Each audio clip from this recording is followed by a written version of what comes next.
Okay, Psych250 students, let's finish up with Chapter 6, Somatic and Dissociative Disorders. I was talking about dissociative identity disorder, and one of the things that I wanted to mention was that it is rather controversial. Why so controversial?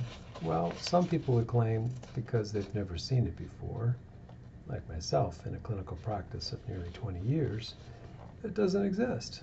Well, there are a lot of things we cannot see that do exist.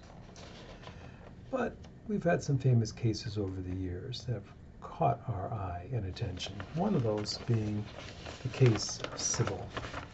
Here we have a listing of some of Sybil's, well, all of them that you can see, of her 16 distinct personalities. Everything from the actual Sybil, born in 1923, to Mike, who was born in 1928.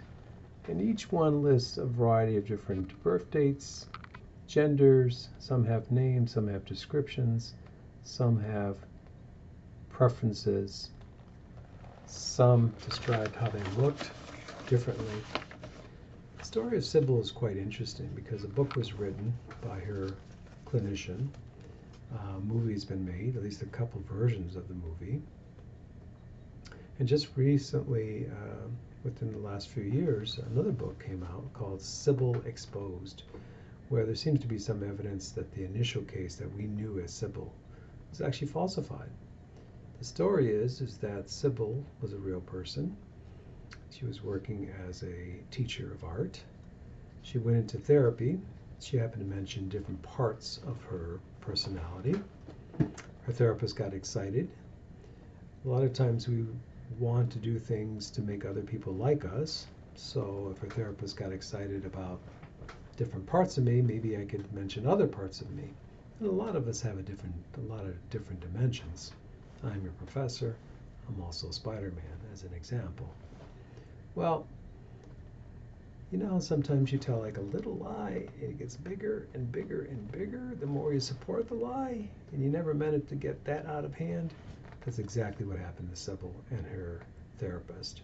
By the time she got around to telling her therapist, you know what, there really isn't other people inside of me. I just kind of went with different dimensions and it got blown up. And then you asked them what name, who am I talking to, and I just kind of used my imagination and made up stuff. By that time, the therapist said, you know what, I've already cashed a check for the book. There's a movie in the works. Unfortunately, her therapist did a horrible job of hiding the details about her clinical case study. She had to quit her work, the real Sybil, and she wound up living with her therapist. A lot of boundaries being crossed there. So ultimately, these two women are not around to defend themselves of whether this story was a fabrication or not. But there seems to be some evidence. And that's unfortunate because it actually ruins it for real DID individuals. The controversy that it's just acting, we've never seen it, and even some of the questions that we have been falsified, by individuals and their information. That is not a basis for us to eliminate the possibility of DID, as in the case that I mentioned with Joey. So to review, we've got amnesia, dissociative amnesia. We've got dissociative fugue, and that is with so-called amnesia with flight. So for example, if my name was Peter Parker, I got hit in the head, I moved to California, re-identified myself as Jeff Pedroza and Spider-Man, you might say that I have dissociative fugue. In other words, I like to call it amnesia with flight. And then we have dissociative identity disorder.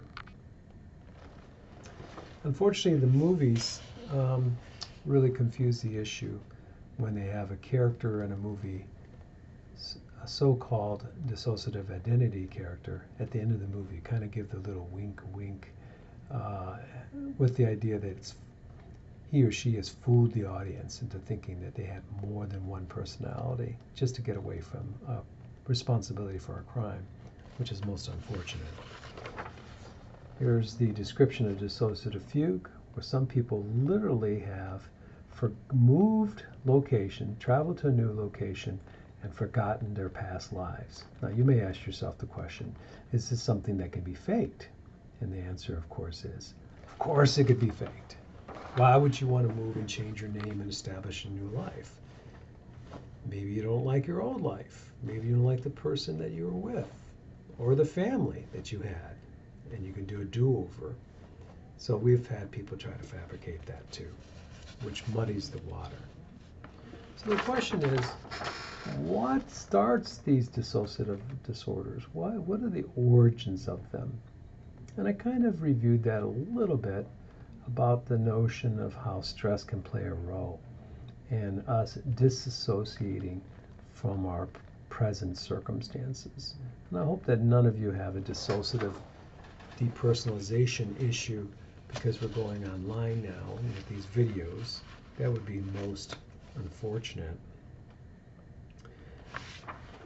As far as treatment, we try to acknowledge the person, their past, their present. There are some medications that can treat some of the side issues, such as depression and anxiety, again.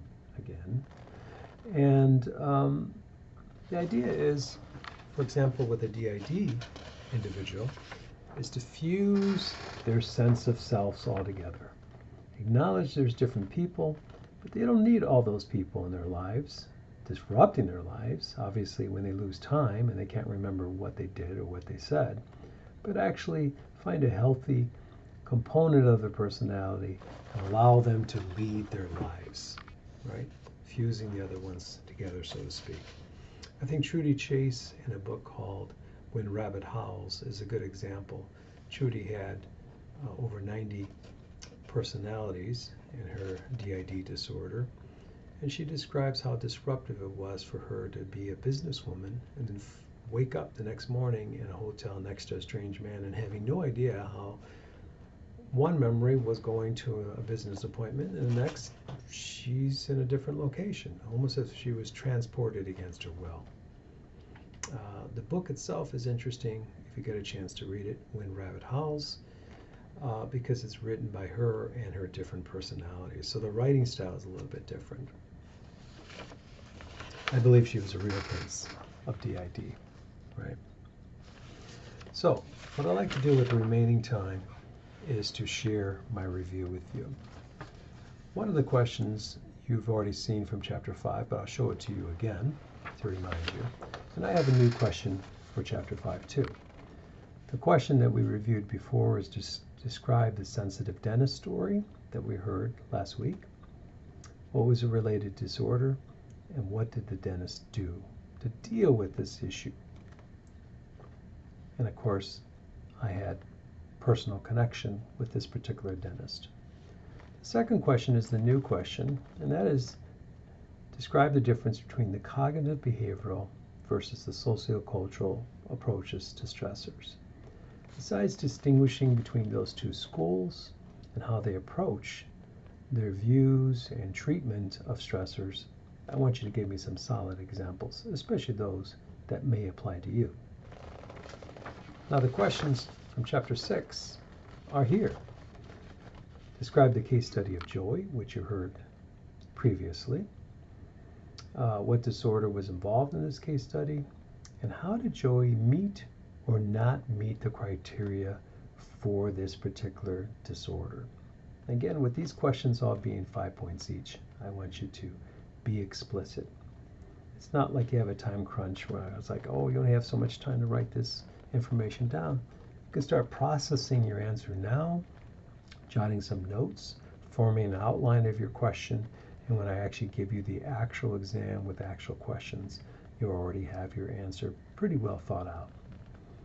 The second question deals with Jim the super therapist. If you recall that case study I mentioned earlier, where a former colleague of mine, I want you to describe what happened with him, what was the disorder that was involved with that particular case. And that case is really quite a tragedy if you think about it, from going from a super therapist to somebody who possibly was homeless. So, just a reminder, chapter notes from this point on will be due at the very beginning of the very first class that we have, whether it's Monday or Tuesday. And with the exception of this week's class, Chapter 6, I've already received quite a few Chapter 6 submissions from both all my sections of psychology. But you have until 9 o'clock, March 20th, to submit your Chapter 6 notes to me. Once you submit them, I'm going to count that as your attendance too. And because you obviously watch these videos to know this information, to submit them. And that'll be your attendance for this week.